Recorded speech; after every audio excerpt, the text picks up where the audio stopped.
ঐতিহ্য ধ্বংসে মরিয়া বাংলাদেশ, কিন্তু বাংলাদেশের স্বাধীনতায় ভারতীয় সেনার আত্মবলিদানের ঐতিহ্য সংরক্ষণ করছে ফোর্ট উইলিয়াম। শুধু তাই নয়, ঔপনিবেশিকতা থেকে স্বাধীনতা লাভ করেছে ভারতীয় সেনার ইস্টার্ন কমান্ডের এই প্রধান কার্যালয়টি।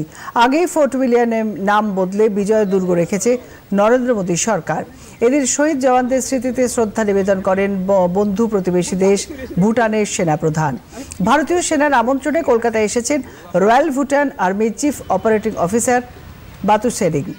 তাকে বিজয় দুর্গে স্বাগত জানান ভারতীয় সেনার chief of staff R K Srikanth, GOC headquarter সহ অন্য সেনা কর্তারা। এই সফরে দুই দেশের মধ্যে সামরিক কূটনৈতিক সম্পর্ক দৃঢ় হবে বলে আশা।